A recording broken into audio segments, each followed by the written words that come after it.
화상 환자들이 지속적인 피부 이식을 받을 수 있는 것은 환자들이 기증받을 피부가 충분하기 때문이다. 세계적으로 치료에 쓰이는 피부 조직은 부족한 추세지만 네덜란드만큼은 상황이 다르다. 한 해 500명이 넘는 사람들이 피부를 기증하고 있다. 우리 피부은행에 기증된 피부의 10% 정도는 네덜란드의 화상 환자를 위해 쓰입니다. 대부분 피부 이식용으로 쓰이는 것이죠. 나머지는 외국에서 사용되고요. 독일에서 제일 많이 사용됩니다. 한국과 일본을 비롯해서 싱가포르, 스위스, 그리스, 프랑스, 쿠웨이트 등 세계 곳곳의 화상센터에서 네덜란드 국민들이 기증한 피부가 치료에 쓰이고 있습니다. 기증받은 피부는 응급 상황에서 즉시 사용이 가능하도록 가공 처리 후 냉동 보관된다. 화상 환자들은 피부 이식을 통해 상처 부위의 세균 감염을 예방하고 통증을 감소시킬 뿐 아니라 광범위한 흉터도 방지할 수 있다. 기증된 피부 덕분에 화상 치료가 좀 더 효과적으로 이루어질 수 있습니다. 옛날에는 화상으로 20%의 사람들이 사망했다면 이제는 20%의 사람들 대부분도 살릴 수 있게 되었습니다. 그리고 기증된 피부로 화상 상처를 치료하면 회복을 위한 확실한 효과를 거둘 수도 있습니다.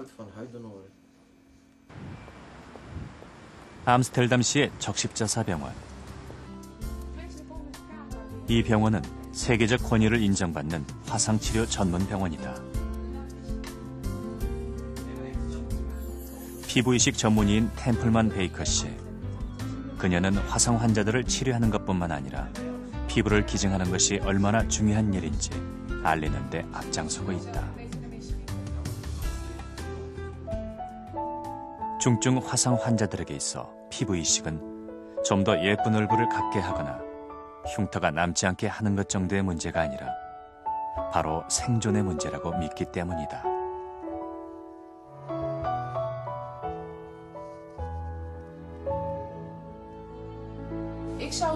한국에서는 아직 인체 조직 기증이 많이 알려지지 않았다고 들었습니다. 한국의 치료 전문의들은 분명 치료에 어려움이 많을 겁니다.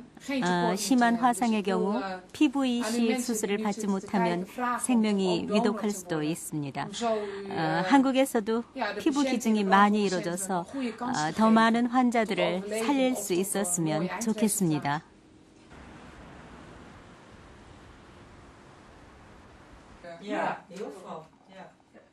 주말이면 대가족이 모두 모이는 바커 씨 가족. 그러나 이제 이 자리를 함께 하지 못하는 한 사람이 있다. 집안의 든든한 아들이었던 요스.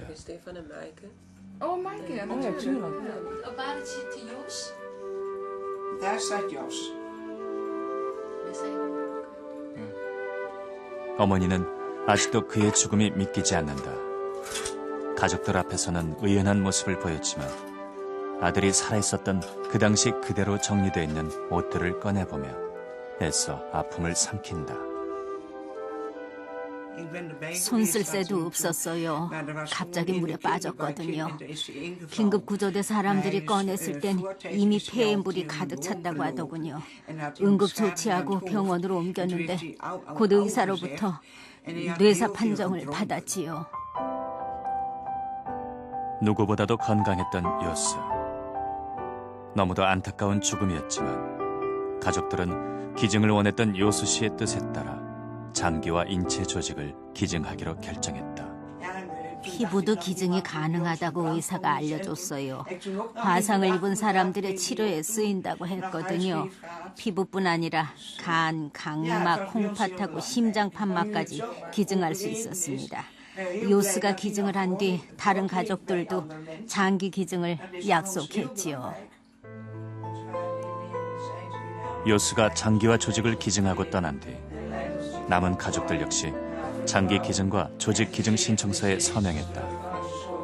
한 사람의 생명 나눔이 많은 사람에게 기쁨과 행복을 선물할 것이라는 믿음이 생겼기 때문이다.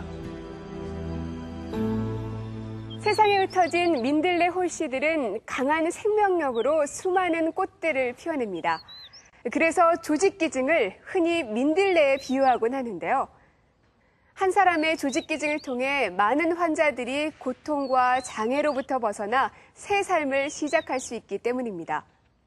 조직기증은 기증자와 그 가족들이 고통받는 이웃을 위해 나누어준 소중한 선물입니다.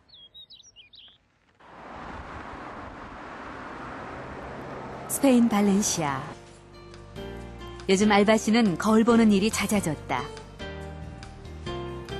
새로 생긴 자신의 두 손으로 직접 머리를 빗고 매만지는 일은 해도 실증나지 않는 즐거운 일이기 때문이다.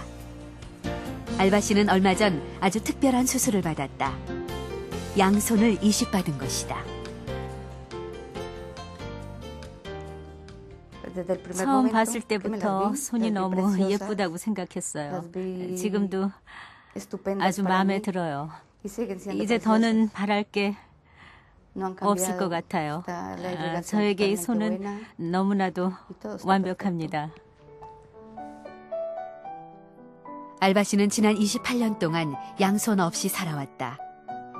고등학교 2학년 화학 시간에 화약 실험을 하다가 불의의 사고로 두 손을 잃었던 것이다.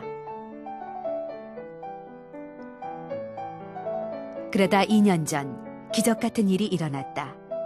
젊은 뇌사자가 양손 조직을 기증했고 알바 씨는 11시간에 걸쳐 손을 이식받는 대수술을 받은 것이다. 제가 이식 수술에서 반쯤 깨어났을 때 기억하는 건 없던 손이 붕대에 감겨서 다시 생겨난 거예요. 그때 수술실에 의사 선생님이 두 분 계셨는데 선생님을 보고는 이렇게 말했어요. 선생님, 손이 너무 마음에 들어요. 너무 감사합니다. 라고 말이죠. 그리고는 잠들었죠.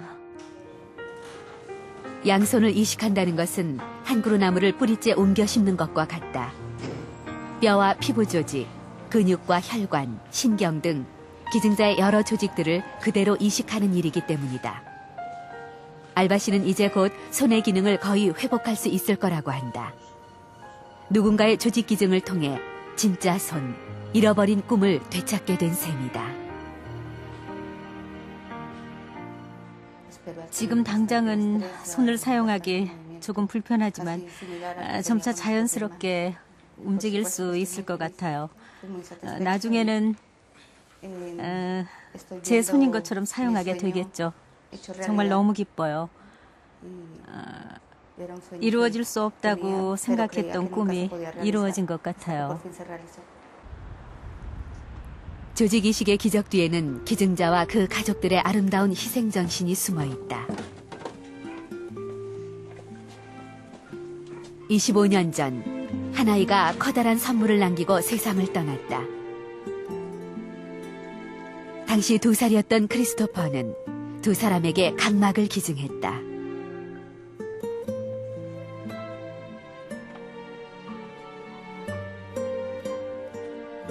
좋은 아이였어요. 사람을 좋아했죠. 재미있고 사랑스러운 아이였어요. 행복했었죠. 부모의 가슴 속에서 영원히 2살짜리 사랑스러운 아들로 살고 있는 크리스토퍼. 불행한 사고가 있기 전까지 크리스토퍼는 누구보다 건강하고 명랑한 아이였다.